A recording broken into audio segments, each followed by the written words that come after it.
Our last day in Singapore, and honestly, it doesn't even feel real. When we woke up this morning, the first thought that struck us was how quickly time passed in this tiny island nation that somehow feels bigger than life itself.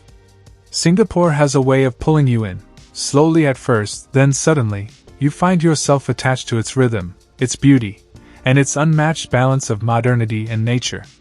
Today, as we walked out for one final day of exploring, every moment felt heavier, every sight felt sharper, and every experience felt like a memory we were trying desperately to hold on to before boarding that flight home. The morning began with a warm, gentle breeze drifting through the streets. Singapore mornings are magical, peaceful yet full of subtle energy. We made our way to a local cappuccino for breakfast, something so simple yet so special here.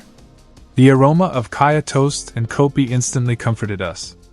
There's something about the way Singapore blends tradition and modern life. This breakfast, served in a humble cafe, felt like a hug. As we took each bite of the crispy toast layered with sweet kaya and butter, we could feel our hearts sinking a little, because for the first time on this trip, we weren't eating to explore, we were eating to remember. After breakfast, we walked toward Marina Bay for one last look at Singapore's iconic skyline. The moment you see those glass towers shimmering in the sunlight, it hits you again. This city is unreal. Gardens by the Bay, Marina Bay Sands, the Art Science Museum. Every landmark looks like it belongs in the future. Yet, Singapore doesn't just show off, it inspires. Standing there, watching the water gently ripple with reflections, it felt like we were saying goodbye to a friend who changed us. We took a slow stroll around the bay, capturing every angle with our eyes, not just our cameras. People were jogging, cycling, sipping coffee by the water. Life here feels so organized, so peaceful, so safe. That safety, physical and emotional, is something we'll miss more than anything. You don't get this feeling in many cities around the world. Singapore gives you peace without ever feeling boring. It gives you excitement without chaos. It's the perfect balance. By mid-morning, we decided to visit Gardens by the Bay one last time. The super trees, towering like silent guardians, looked even more majestic today. Maybe it was our emotions or maybe it was simply the beauty of the moment, but we stood there longer than usual. The air smelled of flowers, the giant domes sparkled in the sunlight, and the sound of birds mixed softly with visitors' laughter. Nature and technology, Singapore makes them dance together perfectly. Inside the cloud forest, we stood before the massive indoor waterfall, letting the mist cool our faces. The sound of water crashing down felt like a goodbye melody. The orchids, the ferns, the rare plants, all of them felt like part of a magical world we were being gently pushed out of.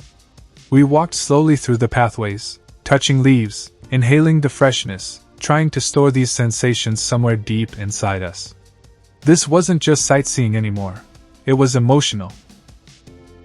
In the early afternoon, we visited Chinatown because no trip feels complete without wandering its colorful streets one last time. The red lanterns hanging above us, the smell of spices from the stalls, the energy of people browsing through souvenirs, it all felt alive. We grabbed some traditional snacks and sat near the Buddha Tooth Relic Temple just to take it all in. Singapore's cultural richness is something you feel with all your senses. Chinese, Malay, Indian, and Western influences blend effortlessly here. Every neighborhood tells a different story, and every story feels important. From Chinatown, we moved toward Little India, one of our favorite spots during this trip. It's vibrant, loud, colorful, and full of life. The moment you step in, you feel like you've entered a celebration.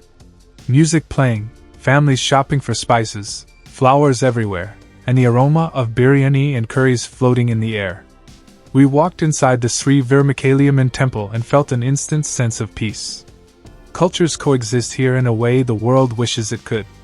And today, as we walked through these streets for the last time, we kept thinking, how will we adjust back home where everything feels so divided, so busy, and so tiring? As the sun began to set, we took a grab and headed to Sentosa for our final evening. Sentosa always felt like a different universe. Singapore's playground, yet still very calm and elegant.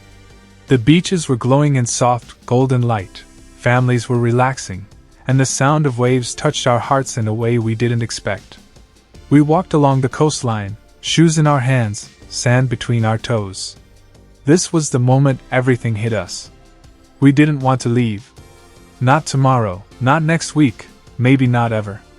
We sat on the beach, watching the sun disappear slowly behind the horizon. Singapore has a way of making every sunset feel cinematic. The orange, pink, and purple blending across the sky looked like a painting specially made for our last day. We talked about our favorite moments from the trip, the things we learned, the places that changed us. Traveling teaches you many things, but Singapore teaches you how to appreciate the harmony between people, culture, nature, and ambition. It teaches you how to dream big while staying grounded. Night arrived, and we made our way to Clark Quay for one final walk through the vibrant nightlife scene. The lights reflecting on the water, the music echoing softly through the night, the joyful voices of people enjoying their evening, it was all beautiful. Singapore at night feels like a living painting, and we tried to capture it with our eyes as much as possible. The restaurants were buzzing, boats were passing by, and everything felt alive. But beneath all that beauty, there was a quiet sadness in our hearts. We stopped at a small restaurant by the river for dinner. The food, like everything in Singapore, was perfection. Every dish made us appreciate how much thought and care goes into this country. Its cleanliness, its rules, its hospitality. Singaporeans don't just live in a city, they nurture it. That's why everything here feels smooth, safe, and comforting. After dinner, we took one final nighttime walk along the river. The cool breeze touched our faces gently, and for a moment, time felt slow.